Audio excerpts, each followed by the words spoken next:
जय श्री राम प्यारे। आइए आज पढ़ते हैं रामायण का अहिल्या उद्धार, जो पेज नंबर 209 में है।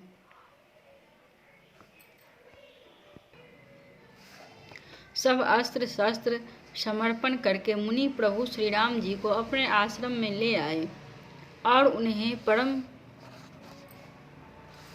हितु जानकर भक्ति पूर्वक कंद मूल और फल का भोजन कराया। सवेरे श्री रघुनाथ जी ने मुनि से कहा, आप जाकर निडर होकर यज्ञ कीजिए। यह सुनकर सब मुनि हवन करने लगे। श्री राम जी यज्ञ की रखवाली पर रहे। यह समाचार सुनकर मुनियों का शत्रु क्रोधी राक्षस मारीच अपने सहायकों को लेकर दौड़ा। श्री राम जी ने बिना फल वाला बाण उसको मारा, जिससे वह 100 योजन के विस्तार वाले समुद्र के पार जा गिरा। फिर सुबाहु को अग्निबाण मारा। इधर छोटे भाई लक्ष्मण जी ने राक्षस की सेना का संहार कर डाला। इस प्रकार श्री राम जी ने राक्षसों को मारकर ब्राह्मणों को निर्भय कर दिया। तब सारे देवता और मुनि स्तुति करने लगे। श्री रघुनाथ जी ने वहाँ कुछ दिन और रहकर ब्राह्मणों पर दया की। भक्ति के कारण ब्राह्मणों ने उन्हें पुराणों की बहुत सी कथाएं कही, यद्यपि प्रभु सब जानते थे।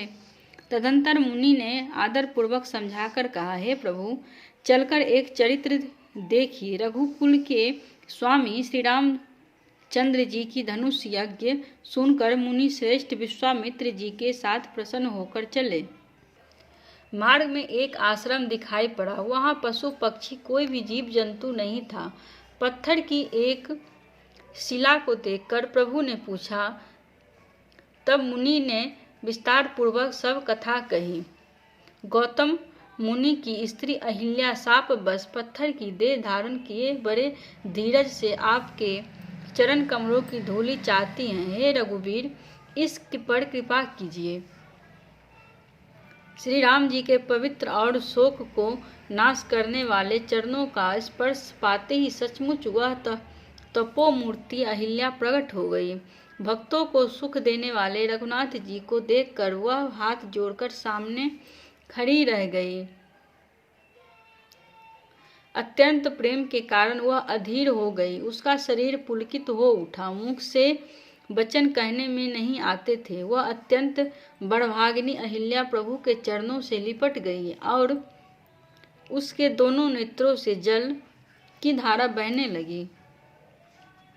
फिर उसने मन में धीरज धरकर प्रभु को पहचाना और श्री रघुनाथ जी की कृपा से भक्ति प्राप्त की। तब अत्यंत निर्मल वाणी से उसने स्तुति प्रारंभ की। हे ज्ञान से जानने योग्य श्री रघुनाथ जी, आपकी जय हो। मैं अपवित्र स्त्री हूँ और हे प्रभु, आप जगत को पवित्र करने वाले, भक्तों को सुख देने वाले और रावण के शत्रु हैं। हे कमल नयन, हे संसार के भय से छुड़ाने वाले, मैं आपकी शरण आई हूँ। रक्षा कीजिए, रक्षा कीजिए। मुनि ने जो मुझे शाप दिया सो बहुत ही अच्छा किया। मैं उसे अत्यंत अनुग्रह मानती हूँ कि जिसके कारण मैंने संसार से छुड़ाने वाले श्री हरि को नेत्र भरकर देखा। इसी को शंकर जी सबसे बड़ा लाभ समझते हैं। हे प्रभु, मैं बुद्धि की बड़ी भोली हूँ। मेरी एक विनती है, हे नाथ, मैं और कोई वर नहीं मांगती, केवल यही चाहती हूँ कि मेरा मन रूपी भौरा आपके चरण कमलों की रज के प्रेम रूपी रस का सदा पान करता रहे। जिन चरणों से परम पवित्र देवनंदी गंगा जी प्रकट हुई, जिन्हें शिव जी ने सिर पर धारण किया और जिन चरण कमलों की ब्रह्मा जी पूजते हैं, कृपालु हरि ने उन्होंने मेरे सिर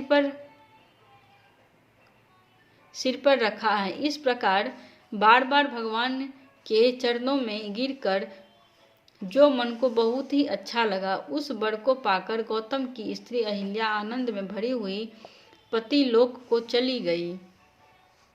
प्रभु श्री रामचंद्र जी ऐसे दीन बंधु और बिना ही कारण दया करने वाले हैं। तुलसीदास जी कहते हैं, हे सठ मन, तू कपट जंजाल छोड़कर उन्हीं का भजन कर। जय श्री राम।